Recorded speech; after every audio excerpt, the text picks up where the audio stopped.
आपकी बार मोदी सरकार, आपकी बार 400 पार। धन्यवाद। আমি এটা বলতে পারি যাতে দুমকা লোকসভারও একটা বিরাট বড় যোগদান আপনার মাধ্যমে আছে।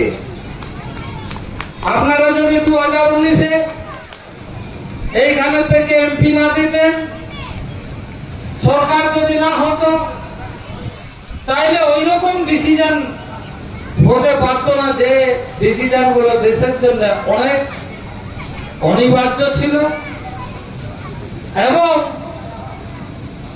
দীর্ঘদিন কংগ্রেস শাসন করার ফলেও যে কাজগুলো করতে পারেনি এবং যার ইচ্ছা এইখানে থেকে অনেকজনেই এমপি আর আগে 2019-এর আগে প্রত্যেকবার ইলেকশনে কেউ না কেউ এমপি যায়, কিন্তু সেই এমপিদের যোগদানটা দেশের বিষয়ে কতটা হয়েছে ওটা সবাই আজকে দেখছে। যে 2019-এর আগে, 2014-এর আগে, নরেন্দ্র ভাই প্রধানমন্ত্রী হওয়ার পরে 2014 থেকে 2024-এর ভিতরে মাঝখানে কতটা কাজ হয়েছে। ভারতবর্ষের ইলেকশন, দেশের ইলেকশন যখন হয় তখন নিজের কিছু সমস্যার ব্যাপারেও এবং দেশের সমস্যার ব্যাপারেও একটা ভারতের নাগরিক হিসাবে চিন্তা করা নিতান্ত দরকার। আমরা অনেক সময় এইরকম ভাবে এবং আমাদের যে এইখানের রাজনৈতিক দল আছে তারা প্রত্যেকটা ইলেকশনকে একরকম ভাবেই দেখে, আর একরকমই দেখার জন্য ওই যেমন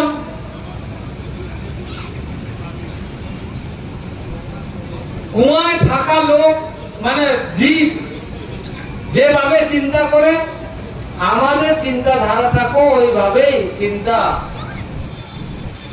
করে যেন এইটাই অপেক্ষা করে।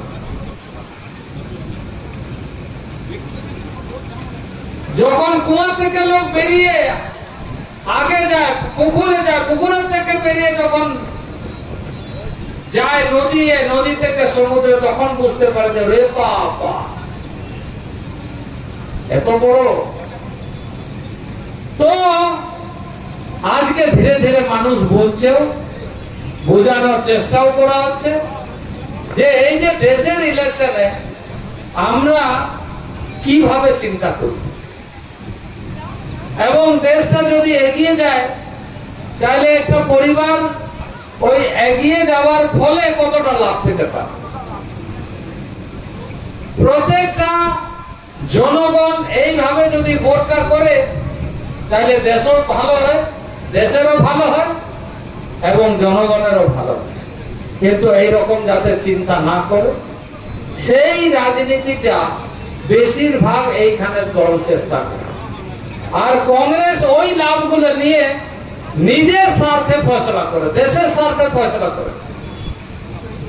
कांग्रेस ने हमेशा इस देश में ऐसे पार्टियों को लेकर के आज भी जो इंडी गठबंधन को अभी हमारे बीच में हमारे आदरणीय पूर्व मुख्यमंत्री मुंडा जी आ चुके हैं, आप लोगों के बीच में आएंगे और इसी वतन के साथ हमारे पानी को विश्राम देते हैं। आगे बहुत पड़ता है, एक बार सभी लोग जोर से बोलिए जय श्री राम। आपकी बार मोदी सरकार, आपकी बार 400 पार। धन्यवाद।